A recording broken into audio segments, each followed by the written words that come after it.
Hi, this is Paul Darcy, and I'll be doing another complete board game playthrough. This time it's going to be Level 7 Omega Protocol. Now, this is a tactical miniatures board game. It is a mashup, in my mind, between Descent 2nd Edition and Mansions of Madness, but I find it actually does things slightly better than both of those, so this is quite a good game. Anyway, you can see there are 5 stacks of cards on the board layout. This I have done randomly, so I'm not sure as I play the game which room will contain what. And I've also randomized the door location, so I'm not sure what door is where. Now, if you're playing the Overseer, and in a real game, you get to choose where you put things, but for this playthrough, I just randomized them, so it'll be a little more exciting for me playing through because I won't know what is exactly where. It may be tactically a bad move for the Overseer player, but we'll just play the game as it goes. Now, basically, there are elite commando units. There are 5 in total in the game, so it's a 6-player game if you want, 2 to 6. I'm only going to be using 3 commandos for this playthrough.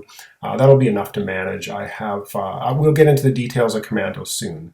So basically, what's happened here is this underground military facility has been overrun, and the commandos have to go in and deal with the situation. In this particular mission, which is mission 1 of 9, that comes with the game, they are looking for Dr. Cronus's office so they can get a more detailed layout of the facility, and then they have to find the A-lift and escape before the aliens overrun them, of course. So that is basically the gist of the game. We'll get into all the details of rules and things as we play.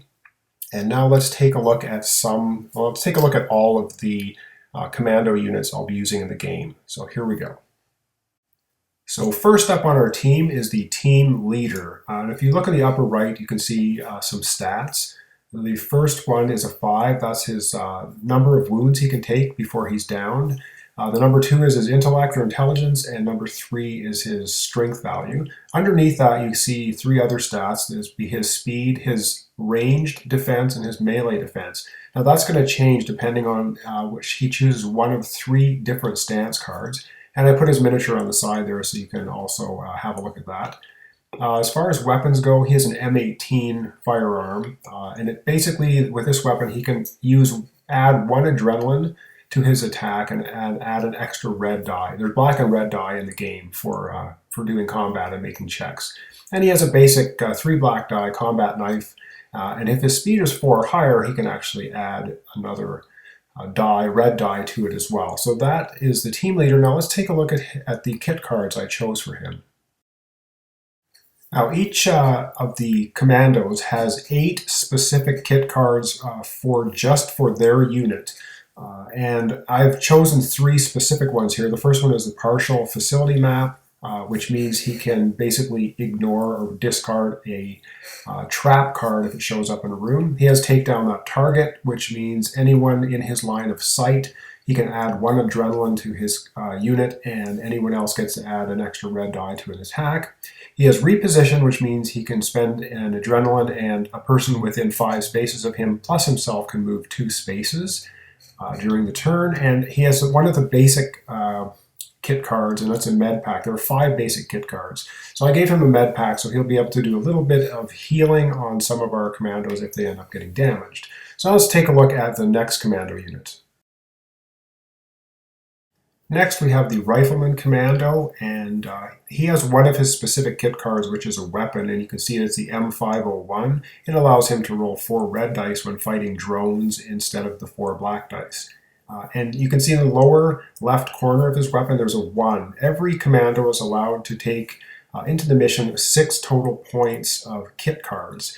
Each commando has 8 specific kit cards, and they also have 3 specific stance cards. So you can see he has double time stance card showing right now, and it changes the speed, ranged attack, and melee attack of the commandos as well, depending on which kit card you use. And I should also mention you'll see a green circle at the bottom right hand corner there. That is the maximum amount of adrenaline points that he can spend during that turn, and it changes depending on which stance they take, which is really neat. So now let's take a look at the other specific kit cards I chose for him. Now I think one of the coolest kit cards ever is the Sentry Drone. It comes with its own plastic miniature and stat card you can see there on the upper right. It basically, during a mission, he can deploy the sentry drone twice. If it gets damaged at all, it is destroyed. So he has two of them. That's why he has that big backpack. He also has an advanced med pack, which allows to do really a lot of healing on someone, and you can get beaten down pretty badly in this game. And the other kit, this final kit card he has is a Honker Drone. He can deploy that and it can move a speed of 6. It has some melee and range defense as well. So it moves around autonomously. The rifleman decides where it goes, but it actually taunts the aliens and lets the commandos have one extra defense when it comes to defending against melee or ranged attacks. So it's a pretty cool little drone to have. Now let's look at the last commando.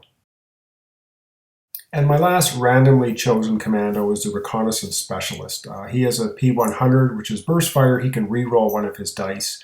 And you can see his miniature there as well. And of course, he has 3 stance cards specific to him and 8 kit cards specific to him. And he has a hunting knife, so he's very good at melee. As you can see, his red and black, his 2 red, 2 black dice. So he's good at close quarters, hand-to-hand. He also, I believe, has the stealth ability depending on the kit card, which means he can't be targeted if he is more than 4 spaces away from an alien. So this is the Reconnaissance Specialist, and now let's take a look at the kit cards I chose for him. And I have 4 kit cards that I chose for him. The first one is Point Man. He can reroll failed door stat challenges, and he doesn't suffer damage from doors. Trailblazer lets him take a move action once per turn without spending adrenaline, and Survivalist means he does not take damage from map elements. And he also has a Trap Mine, which basically means he can drop a teller mine, and anyone chasing him from behind, if they are within 1 space, so 9 spaces on the board, will take a die of damage. I believe it is a black dice of damage. And so they can get rid of a bunch of aliens. If he gets in close quarters with a lot of them, he can drop a mine and move away, which is pretty cool. So now let's take a look at some of the alien abilities for Mission 1. So what the Overseer has is a dashboard here, interlocking puzzle piece abilities, and it's 9 for Mission 1. I won't go through them all because they each have little individual text, but as I play the game, I will mention what they do and how much adrenaline it costs and how it all works. Actually, Ricky Royal has a series here, a demo, and he goes over this very well if you want to just watch that ahead of time. But I will be getting into this as we play the game. But basically, there are 2 ways to spawn drones on the board. One will be through vents, and one will be through alien entry points. And there are other abilities. There's cave-in, there's surprise attack, there's hasten, dodge.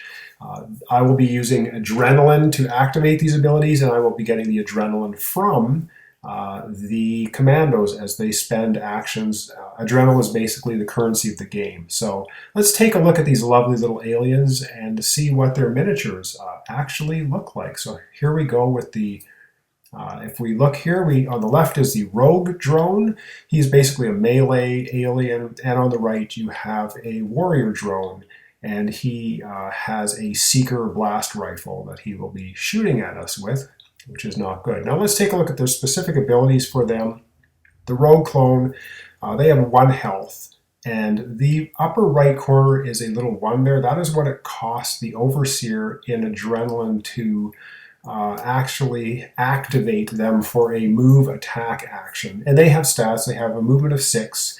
The melee Rogue Drone has a combat defense of 4, a range defense of 4, combat defense of 4, and the Warrior Clone has a 3 and 3.